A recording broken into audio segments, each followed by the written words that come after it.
Welcome to the Whole Athlete Podcast, where we focus on discussing topics to help you become a fat burner, optimize health, and improve performance in life and sports. Transform the whole you from the inside out with the holistic method. Let's dive in. Here's your host, Debbie Potts. Hey everybody, it's your host of the Whole Athlete Podcast, Debbie Potts. And today I'm going to do one of my health topics with you as I've gone through the Functional Diagnostic Nutrition Practitioner program. That's a mouthful. So when I say FDN Practitioner, that means I'm a certified Functional Diagnostic Nutrition Practitioner, where really we act as a health detective to help individual clients resolve their unexplained symptoms and people that have been stuck in the cycle of trial and error, trying all different things to feel better, to move better, to perform better, athletic performance, and to work on sleeping better, and all these different things that we can have. Maybe it's skin issues, bloated stomach, digestion issues, perhaps it's anxiety, depression. There's so many different symptoms out there, but we don't know what they're from or why they're happening, and we can't diagnose and we don't treat any of the symptoms specifically. But what we do as an FDN practitioner is work as an investigate the whole you from the inside out, doing a 90-day program or longer. And it involves a lot of intake forms. I myself include nutritional therapy intake forms on top of the FDN forms. So there's a lot of paperwork. But I love doing that because it gives me more information. We're collecting clues as we investigate what's going on with the whole you from the inside out. So there's external stressors that a lot of times we know what they are, but then there's times that you really don't know until we start peeling the onion, going deeper and figuring out what are your triggers, what sets you off, what's going on in your life that's causing stress. Also, it's emotional toxins, how you talk to yourself. It could be financial stress, all these different things. It could be family. It could be just never putting the oxygen mask on first, and you're always taking care of other people. And then, of course, there's over-exercise, which most of us endurance athletes do. And we have this philosophy that's more is better.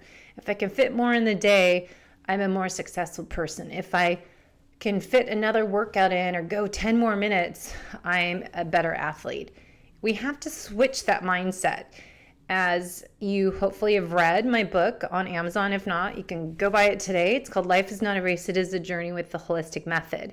And my mission since 2013, when my life changed, is to figure out how to spread this message to other type A, addicted to busyness athletes of all levels, can stop this before it becomes a domino effect and you become broken and burn out your body system. So we have all these sorts of unexplained symptoms, which is why I finally became an FDN practitioner to put this with my nutritional therapy practitioner, which is NTP, and Czech Institute and Ben Greenfield's Keon program I did last year, and I did his Superhuman Coach program back in 2011. So I've been down this road as a health coach. I've been a personal trainer since I was in college, which is suddenly 28 years ago. Somehow, as I keep turning 35 every year, I forget how old I am. Anyways, the hidden stressors are the big thing that we work on identifying your imbalances, your dysfunction, what's not working or working too much, what's high, what's low, what's out of balance. Homeostasis is our goal, have everything in balance. We have to fine tune everything and find that Goldilocks effect in all elements. So working on the holistic method, working on nutrition with metabolic typing that I'm talking about today eventually. Your exercise, how much is too much exercise, how much is too little, how much stress is good, what stress is not good. So hormesis, hormetic stressors is what we're going for, that you turn it on, turn it off. On and off is a hormetic stressor. And then we have sleep. How much sleep is too much? Not more is not better. If you sleep 12 hours a night, there's something wrong. But sleeping 5 hours a night or waking up many times a night is not good either. And then we have movement. Even if you work out every day, if you sit on your butt at a computer hunched over, especially if you biked in the morning, your posture's probably horrible and your hips are super tight and your lateral movement ability is really limited. So it's really important to get movement mobility drills throughout the day. Sit and stand, twist, reach, side bend, lunge, squat, do all this stuff during the day. And then we have, of course, digestion, which most people have digestion issues. Part of it because we're eating the wrong foods for our type. We're eating too quickly. We're eating without focusing and being relaxed in that parasympathetic rest and digest nervous system. We're driving while we're eating. We're eating super fast because it's inconvenient. There's all sorts of reasons for digestion issues. But also when you have chronic stress inside and out, we don't know what the stress is. This accumulation of stressors will impact your digestive system, shut off your digestive processes, but also decrease your stomach acid. So then we're not breaking down our proteins correctly in our stomach. And then the food goes maldigested into the small intestine. And then we have this whole domino effect. So there's so much to it. I'm not an expert in anything here, but I just know a little bit about a lot. And we really need to work on all elements of the holistic method, finding that Goldilocks effect. And I have 2 more elements. There's 8 elements of the holistic method. And we just said digestion and gut health. The 7th element is hydration. I think a lot of people forget to hydrate throughout the day. And you don't want to drink while you're eating a meal. That will decrease your stomach acidity. So it will not be good for digestion. And also, you don't want to drink too much at nighttime. If you drink a lot before bed, what happens? You pee all night. So I stopped drinking. I used to drink a ton of water, especially when you go out to a restaurant and they keep refilling your glass. Well, I'm just trying to limit that. And then I've stopped. I have to remind myself not to drink at nighttime because I could tend to go to the bathroom too much during the night. And that really obviously, in fact, impacts your sleep, your quality of sleep. So then the last of the 8 elements of the holistic method is happiness. Happiness, play, laughter, and gratitude are on this topic. Now, my other manual I put on Amazon, self-published in 2015, is the Holistic Method Manual and Workbook. So there's a chapter on each of these 8 elements. And what's in those chapters is still not out of date because I've been talking about metabolic typing, low carb, high fat for a long time. I think leaky gut, it's a big part of digestion fat chapter, and that's in there. And the maffetone, how to train max aerobic function, the MAF training is in the exercise section. Heart rate variability testing is in there. There's lots of information. And there's also a workbook to work on you, to work on figuring out what your goals are, identifying those external stressors, working on your priorities. And side note, that's a big thing for everyone to do. I find a lot of my clients I coach and train don't do enough of self-care.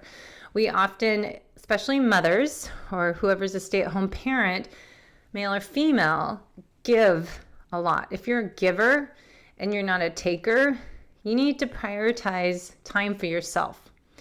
Every day, carve out half an hour, something that's just for you, to do something that brings you a smile on your face, happiness, joy, laughter, makes you unwind and let your guard down. Just do something fun. And that could just be going for a walk by yourself outside or, listen to music really loud. Whatever it might be, just make that a priority.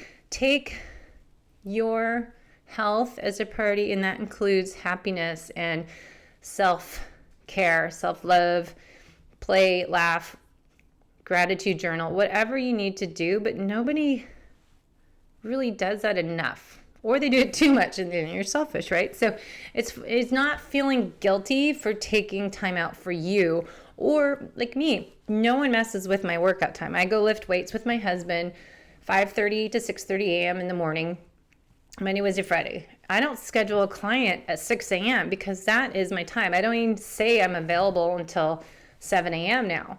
I used to start work at 5 a.m., so it's a big change for me.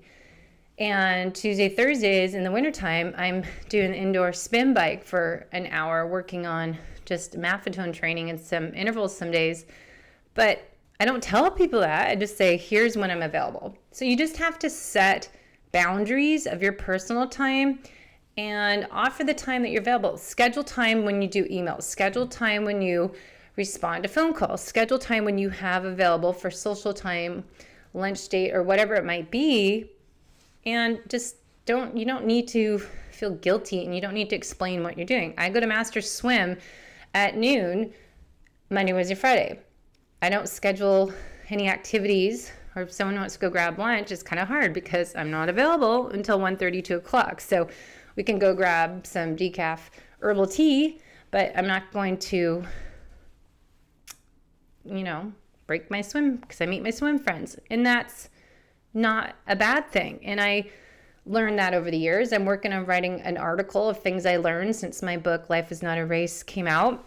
And since my life changed since 2013, because I have some interviews and presentations I'm doing in the next few months that I have to remind myself, okay, what have I learned? I have to stop and reflect on the last 5, 6, 7, 8 years. I keep saying it's 5 years, but it all started in 2013, and suddenly it's 2020, and I am finally on a mission to help other people avoid going through what I have had happen to me. I'm not able to run a marathon. I just must say it, everyone, I canceled out of doing Ironman Canada this year and Hanu half Ironman.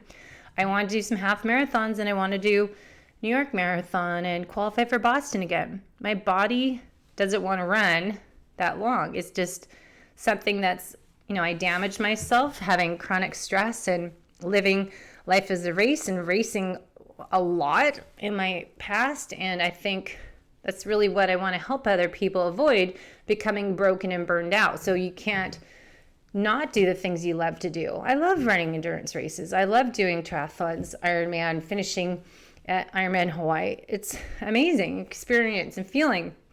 I want to be able to run a marathon. It's fun to me. But if I can't run more than a mile without my heart rate going up and my body getting fatigued and my effort level to run 8 miles is ridiculously hard.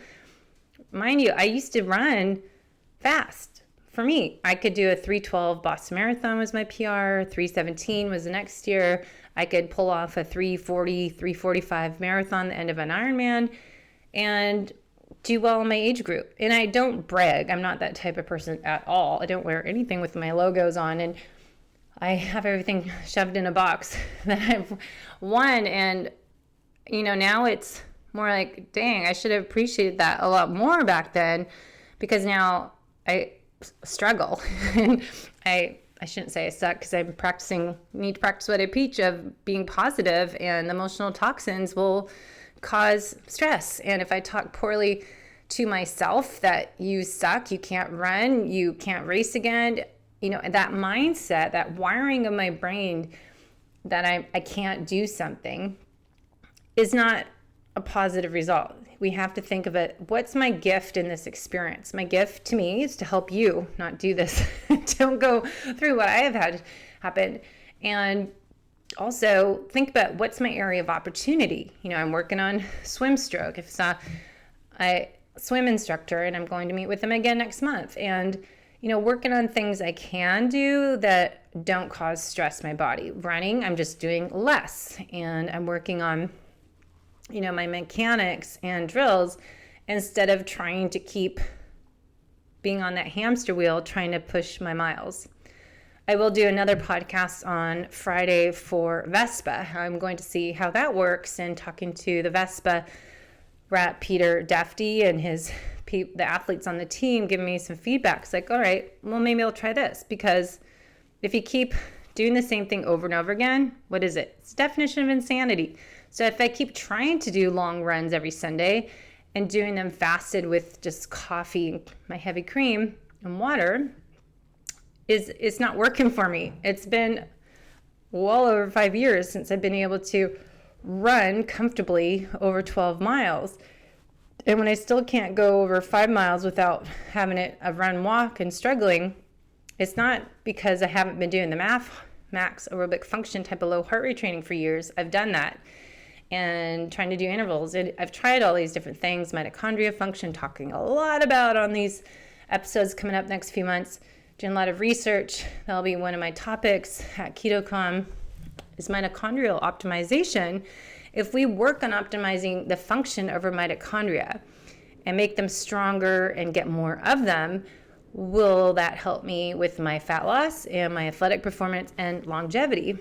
I do believe so. So that and looking at VESPA and all these different things, I think important. So anyways, that isn't the topic today. Today I want to do an introduction to what is metabolic typing and the metabolic typing diet, because so many people are working on trying to do strict keto, and people compare themselves to others. As I keep saying, what works for you isn't going to be the same result for me. We are all unique. We have different background, different ancestry background, genetics. Your DNA and your cells is different for every person. And so our stressors in our life are different. Your activity level is different. A lot of people you see have these huge success weight loss stories are not athletes. They're not doing a ton of exercise. They have more health issues. So perhaps they're starting with a really poor diet, working on, highly processed foods and standard American diet, the SAD diet, and they're going to see bigger changes because they have more metabolically damaged cells than you do. So whatever you do for your food choice, remember it's N=1 experiment. How do you feel afterwards? Do you feel energized or do you feel tired? Do you feel full and satisfied, or are you having cravings half an hour later? Are you feeling good and good digestion, or are you having bloating? Are you tooting, farting? I hate that word. Do you have gas? And are you burping? So is it coming in correctly and going down and absorbing, breaking down properly? If you're eating even healthy food, it could be wrong for you. So some foods react differently.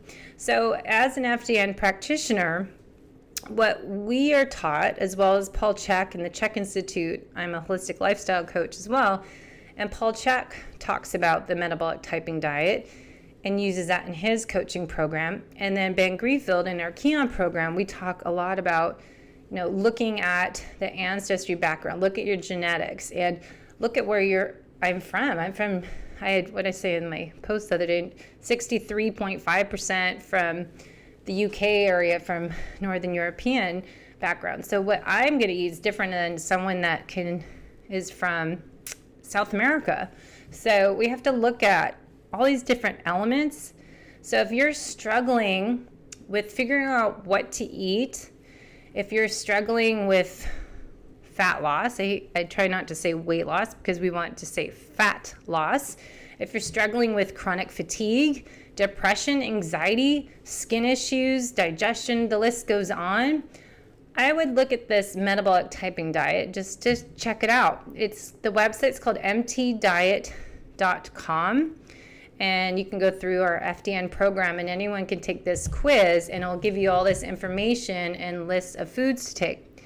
I must add, when we do coaching individually with clients as a health detective, a FDN practitioner, we use functional lab testing, which is additional fee, but the 5 different labs that we start with, you can even do 2 or 3 of them, but the MRT food sensitivity lab gives you lots of information on what foods you might be reacting to, sensitive to. And then also we test if you have a leaky gut, if you have poor protein digestion, do you have liver congestion, do you have what else? Missing something. Liver congestion, oxidative stress, my huge one. I'm focusing on mitochondria health, but if you have mitochondria issues, if you have oxidative stress, probably some damage to your cells, And the liver congestion impacts everything. If the liver is not working right, obviously your detox pathways, phase 1 and phase 2, are going to be impacted. Then, of course, we test hormones. But you don't want to treat the results. You don't want to say, okay, my hormones are low, I'm taking this supplement. I've got this leaky gut, or I have this dysbiosis. I have this parasite. You can't just treat that. You got to figure out the why. So we have to treat everything all at once, because if you just treat the parasite, you don't treat why you got the parasite in the first place, you're going to still have problems. So when I was racing Ironman 70.3 World Champions in 2012, I think, as I've said this before in the podcast, and I wrote about it in my book, Life's Not a Race, I had a parasite detected called blastohominus, which can really impact your digestion and your can hide in your gallbladder. It's in your small intestine, but can also impact other areas of your digestive system. Well, I wouldn't know I had this blastohominus unless I did the stool testing to measure, test my bacteria, parasite, fungal, yeast infections. So I came out with blastohominus and H. pylori, which impacts my stomach acid levels. And so, of course, all these bugs are going to impact my digestion, which will impact my nutrient absorption, will impact my nutrient imbalances, and cause more stress to my gut, which will lead to more internal stress, which will lead to stress to the gut wall lining. Having foods I'm sensitive to increases, and then increasing the irritability to the gut wall lining, which causes leaky gut. Leaky gut, there you go, get a whole nother list of symptoms from leaky gut inflammation in your body when things escape. So just as you can see visually how all these things interact with each other. So I must say the blastohominus, I always say it was that water we had to swim in Vegas and Henderson. If anyone was there, that water was absolutely disgusting, just as bad as that Ironman Texas with the, where was that race? I watched my client, when you're swimming in water that's not water, you gotta wonder why we're doing a race in that for 1.2 or 2.4 miles when it's totally contaminated and they don't let people swim in it ever. So when we had the World Championship for 70.3s in Vegas that year, and it was super hot, of course, it's September, and I just blame my immune system was already knocked down because I was racing a ton and had stress from doing too much in life, and so my first line of defense was down. So I was probably one of those people to get that blastohominus from swimming in contaminated, dirty water because I didn't have my right immune system strength to fight off that parasite. So anyways, I go off track once again, but metabolic typing is part of our program. So metabolic typing in our program really helps us figure out the dress, the D of the dress for health success protocol we figure out for clients. D stands for diet, R is rest, E is exercise, S is stress, and the other S of dress is supplementation. So you must note there as well, you don't want to out-supplement poor lifestyle habits. So if you are those type A people that are just expecting results by taking all these supplements based on labs or based on listening to podcasts and blogs, and you're just taking whatever you hear about, you're stuck in that cycle of trial and error. You're not working on the why. Why do you have these symptoms? So even if we can take the supplements based on correlating your data with the lab results, figuring out what supplements you take is huge, but you still need to work on what you eat, how you eat, why you are eating, when you are eating, intermittent fasting, emotional eating, proper digestion. Then you need to work on sleeping. Are you burning the candles at both ends?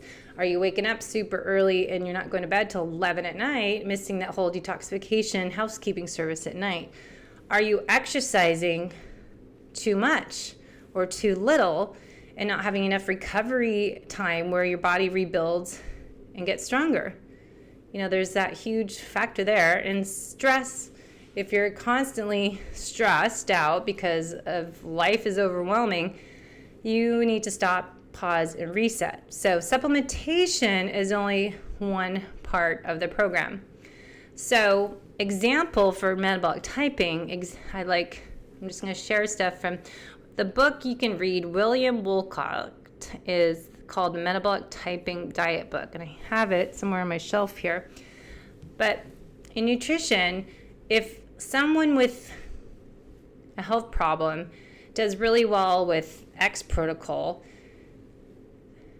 they're not going to, the next client isn't going to get the same results as A client, and then the B client is going to try the same protocol. They're not going to maybe have any changes. And then another person will do the same protocol and they get worse. So we need to look at individuality. So all these things you keep reading about and hearing about online, all these blogs, all these podcasts, all this information from conferences, there is not one diet for all. I do believe everyone agrees that we need to eat real food, ideally local, in season, organic. But as Bill Wolcott said, the creator of the metabolic typing diet, he says that it is differing the genetically based requirements that explain why a certain nutrient can cause one person to feel good and have no effect on another and cause a third person to feel worse. So you have to look at evolutionary history as people in different parts of the world adapted to their different unique cultures, their climate, the geography where they live, the plant and animal foods that were even available to them. So because of that, we have all different nutrient requirements, especially to do with our ratio of macronutrients, those carbs, proteins, and fats. And that's what I hear everyone struggling with or doing really well with, or they get upset and envious as a person that does really well on a certain macronutrients of their carbohydrates. You can't do or expect the same results as someone else by following the exact same program because they're not the exact same person as you. So what Bill Wolcott says, we can either match our diets to meet genetic requirements or pay the piper. So our founder, Reed Davis of FDN Practitioner program, he'll be on the podcast again to talk about this. So I just want to give a little overview. But he explains that man has the ability to adapt, to evolve to suit his environment over time. The climate, the geography, what he could hunt and gather locally determined over time his or her group's nutritional requirements. So you could say that the correct diet for a man is bred in the bone. So you can't escape your own genetic inheritance. It is the way it is. So we talk in our program, and the Metabolic Typing talks a lot, and Weston A. Price Foundation talks a lot about the original hunter and gatherers, that they had no cardiovascular disease, diabetes, acne, cavities, low infant mortality, the list goes on, and they represented 95% of the human history, and they lived longer than the Neolithics, like Otzi the Iceman. So if you read Weston A. Price's research, which is pretty fascinating, we've read his book in nutritional therapy program, is, the differences of cultures around the world. So Weston A. Price traveled around the world, and he's a dentist, studied these different cultures around the world and could find the differences. And he did this in the 1930s, but he figured out his book was the first original ancestral diet. He traveled 14 different countries, and Swiss, Eskimos, Indians, the Amazon, different tribes of Central Africa and Australia and New Zealand. And Dr. Price discovered that people suffered from headaches, colds, wounds, burns, and accidents. But they didn't have any cavities. They didn't have emotional problems as depression.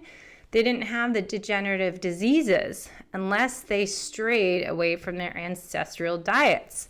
So it's a great book we read for our program in nutritional therapy, and Paul Chek had us read it in his program with Metabolic Typing Diet. But this book from Weston and Price, a lot of the programs, nutritional therapists and FDN programs, it's on our reading list because it's really what we need to look at. So all the diets were different around the world.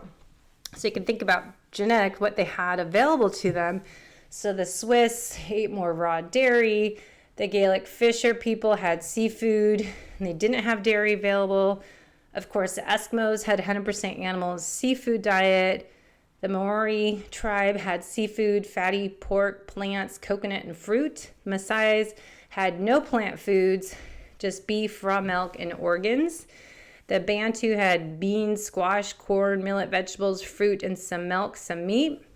And hunter-gatherers in North and South America had a variety of game animals, legumes, tubers, vegetables, and fruit. So to figure out how to find out what optimal health is, they had to eat that food.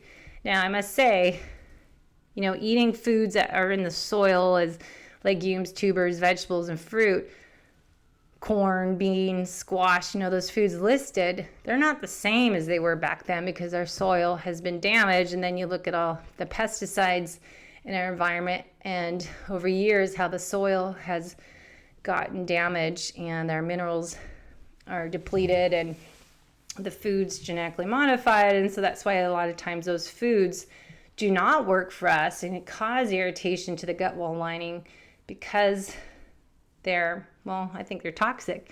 So there's not one diet for everyone, but there's the ancestral diet that we all agree on. I think that's keto, the carnivores, low carb, high fat.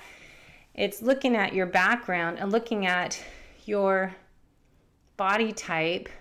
We'll go into that, your metabolic individuality and your genetic requirements we'll get to more with Reed. But we have variety. There's various metabolic and genetic nutritional requirements of different people, and help define who you are. So it helps characterize your unique metabolic type. So there isn't one diet that is right or healthy for everyone. There are no, good or bad foods if they're real foods, except in terms of your unique metabolic individuality and your genetic requirements. So, if they're not damaged foods is the hard part. So your genetic inheritance is a basis for your strength, your weaknesses, your inefficiencies, and efficiencies. Your metabolically, your physiologically, your biochemical inheritance from your parents come along through generations. So it's in your cells, your tissues, organs, glands, and systems are all impacted. So we want to work at a cellular level. And this helps us figure out your individual nutritional requirements and your metabolic type. So if we look at what people are talking about more, the primal paleo, started eating real food, and we've gone to more lower carbohydrate because most people have blood sugar dysregulation. Because even though people are doing paleo, eating real food, they're eating way too much sugar and carbs. So it's still causing, I think a lot of people, in my opinion, still can have way too many carbohydrates in paleo. Even if it's from real food, you can still cause blood sugar dysregulation. So primal paleo, Mark Sisson started talking about that more. Now he's more promoting keto. Same with Dr. Mercola. And Dr. Mercola used to promote metabolic typing, and I'd like to ask him what made him go into just keto for everyone is, looking at, yes, maybe everyone should, start with keto low carb, but it's not going to work for everyone. So you have to make those adjustments of your macronutrients. So we're going to talk about in this episode and the follow-up episode how to determine your own genetic requirements so you feel happy, you feel healthy, you don't feel sluggish and bloated and have brain fog after you eat. We want to eat real food, find the ancestral diet that is right for you, because some foods can cause you poor energy, fatigue, weakness, digestion issues, as I said. And then there's other things that can help you balance your body systems and give you energy. So it's different for everybody. As you see, talk to people that you're with, they're having huge results of working on their nutrition plan, and others can't. It could be stress, it could be lack of sleep, it could be toxins in their environment, it could be gut dysbiosis, you don't know. And that's why we do the lab testing in our FDN health detective program. So let's go into a little bit what food you should eat. So food is your medicine, but it also could be your poison.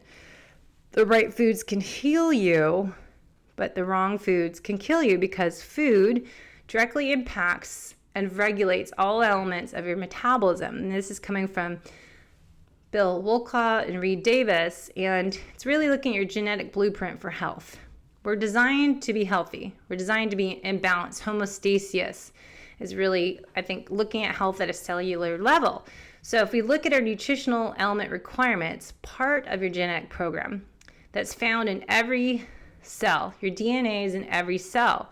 So if every cell is pre-programmed and knows exactly what to do and how to do it properly, but if you eat the wrong stuff for you, it will cause imbalances, dysfunction, because you're out of balance. So the correct diet allows for your genetic cellular level to be at optimal, to be healthy on the inside and out.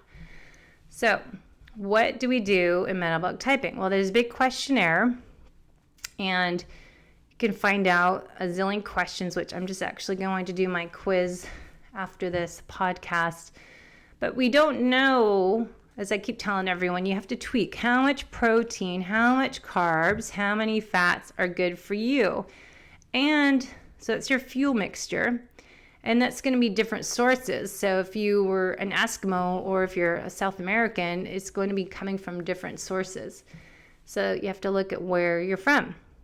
So we also have different balances, metabolic type requirements, micronutrients are your vitamins, minerals, trace elements, and your phytonutrients.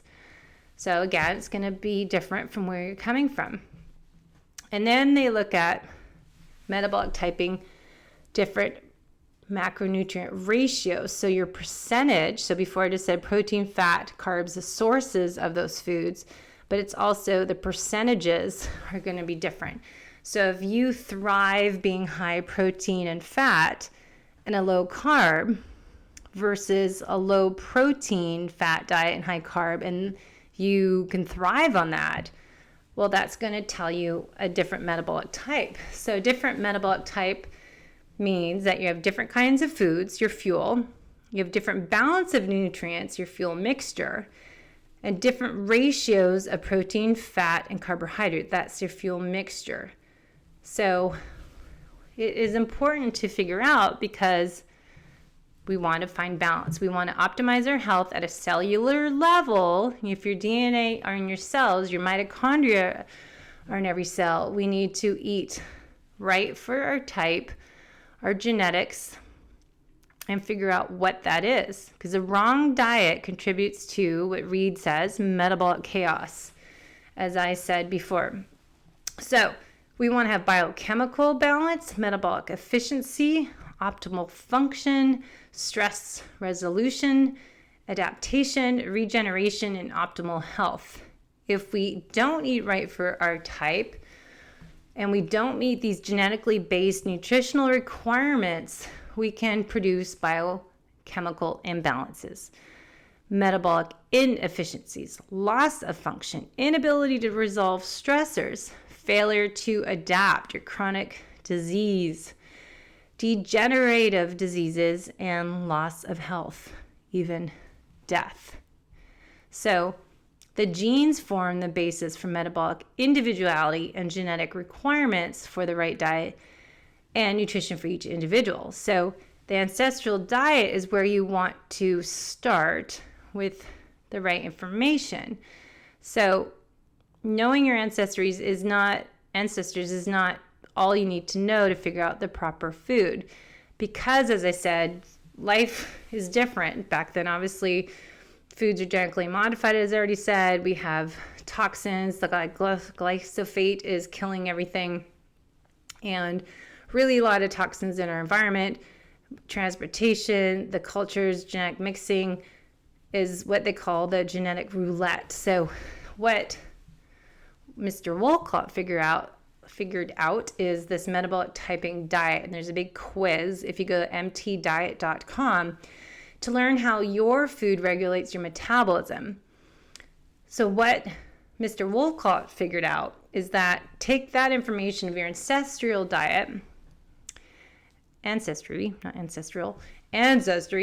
your biomechanical reactions are regulated by what's called FHCs, the fundamental homeostatic control mechanisms. So kind of that thermostat. Everything, these mechanisms control your metabolism and are controlled by what you eat. So there's tens of thousands biochemical reactions that take place daily in our metabolism. There's not any biochemical reactions that occur independently. So really, the food regulates our metabolism. So what we eat is really important. So every food and nutrient has specific stimulates or inhibits the body system. So one or more of the fundamental homeostatic controls is stimulated or inhibited. So just think speeds up or slows down. So like that thermostat, food can actually regulate your metabolism through the effects of the FHCs. You can learn all this in our FDN program, but I just wanted to share some of this info. But I definitely would read Metabolic Typing Diet by Mr. Wolcott, and I had a podcast with him probably about 5 years ago. I should find in our archives. So just to summarize, all biochemical reactions, the entirety of the metabolism is governed by a small number of fundamental homeostatic controls. And what Bill Wolcott says, every food and nutrient has a stimulatory or inhibitory effect on one side or the other of one or more of the fundamental homeostatic controls. So the effect of the food or nutrient on the body itself is not dependent on intrinsic value of the food or nutrient itself. The ultimate effect depends on the impact of the food or nutrient on the fundamental homeostatic controls. So if it's stimulating or sedating, if it's acidifying or alkalizing. So we have mainly the autonomic nervous system, the master regulatory of our metabolism, sympathetic, as we always talk about, or are you parasympathetic? And then the other main control system is our carbo-oxidative system, the burning of your fuel, oxidization. So are you a fast oxidizer or are you a slow oxidizer? So if you are the autonomic nervous system, fight or flight is a sympathetic, or rest or digest parasympathetic, or you're somewhere in between. So I think a lot of people are not necessarily stuck one or the other, but kind of in the middle. But I'll finish next time on the tendencies of your behavior to be sympathetic versus parasympathetic, and then also talking about the balance between the two systems. And then the carbo-oxidative system is that fast oxidizer, more acidic. You require slow burning fuel mixture and a higher percentage of protein and fat, with the opposite of being a slow oxidizer, being more alkaline, requiring fast burning fuel mixture, higher percentage of carbohydrates. So you can look at the balance between a fast and slow oxidizer, those behaviors, common reactions, and then diet related trait characteristics we can go into. If you're a fast oxidizer, I'll finish with this because I think you want to know this. If you're a fast oxidizer like me, you do better with lower carbohydrates, higher fat, higher protein, high purine, stronger appetite, eat often, and live to eat more carnivore. If you're a slow oxidizer, you may be feeling energetic and full and satisfied for hours and have positive results from eating a higher carb diet and still burn fat. So remember, we want metabolic flexibility where we're fat burners and can switch back to burn carbs when we need it. But a slow oxidizer can tolerate more carbohydrates than others. Maybe they don't need to eat as much fat, protein, and purine, and maybe they have a lower appetite and they just eat frequently, maybe smaller meals, but more of it. So you don't know really what you are unless you do this metabolic typing diet quiz, I think, and go through this whole process, because it asks you all these questions. So you might be more of a vegetarian versus a carnivore, or a blend of two. So then we look at your oxidative balance, if you're a fast or slow oxidizer, and figure out if you're a fast oxidizer, what kind of fuel do you want, slow or fast burning fuel? So are you going to be better having, the slow burning log, or do you need more of the kindling to be in balance? So we want to have oxidative balance between the fast and the slow oxidizer. And then we look at the dominance factor, which I want Reed to talk about, is the balance between both systems, the fast and slow oxidative system and your parasympathetic sympathetic system. And then we figure out what is your dominant factor. So that's how you really individualize what to eat. So you can go to mtdiet.com and you get a free gift of the Dress for Health Success guidebook, and really kind of give you some information on fast oxidizer or mixed oxidizers or slow oxidizers, and then the parasympathetic versus sympathetic balance, or are you balanced? So we do use a diet check record sheet with clients when I'm coaching them. So we figure all this out, look at their MIT, look at their genetic test, and then look at the diet check record sheet to reaction to what you have. So how's your appetite? How's your energy? How's your mindset? How's your emotions, your well-being? So say you had steak and eggs for breakfast or whenever you broke your fast. Well, does that make you feel good? Or did you have an oatmeal coffee and an energy bar, which would, for me, leave me with a headache and hungry in 2 hours and not satisfied at all? So you can tell a lot about kind of tracking your food, looking at these symptoms, and evaluating how you feel once you have them. So anyways, out of time today. So we'll have Reed Davis on the show, the founder of FDN Practitioner program, talk about metabolic typing and going into oxidative stress and all that as well, hopefully. So come to my website, debbiepotts.net, if you want to learn more. There's lots of blogs. There's like 5 different free ebooks you can grab. I don't send a lot of emails out on my newsletter, so you don't have to worry about getting excessive emails. You can go to my website, go to the blog post to find them, because I don't send them out, so they're kind of hidden. But if you want to learn more, just send a message. Give me a shout out on Instagram, Low Carb Athlete, or Facebook, Low Carb Athlete. I love when I hear from people. I just heard someone from El Salvador reach out and say how it's helping him learn more. And I just had someone from the UK listen. And I just love to know if you guys are out there, because right now I've been talking to a microphone by myself in my office at home for 48 minutes. So to know that you're listening and I'm helping you, and that will make me feel better and make me happy. So bring in some happiness and joy by paying it forward. Sending out this shout out to me and sharing the podcast would be awesome. So head to Amazon and get my book, Life is Not a Race. Look up Debbie Potts is easier where to find it. And then the Holistic Method Manual, WHOLESISTIC. So look up all that info, and I'll talk to you next week about metabolic typing, and we're going to go into mitochondria function a lot on Mondays. And then on Friday, I'll talk about Vespa and how to improve athletic performance. So hopefully you can join my journey and be a part of growing and getting stronger, leaner, and faster, and happier, and more energetic in life as we improve the aging process. All right. Adios. Aloha. Thanks for listening to the Whole Athlete Podcast. If you have any questions, feedback, or topic suggestions, let us know on Facebook or at wholeathletepodcast.com. You can help us continue and grow by leaving a review on iTunes. Thanks again, and see you next time.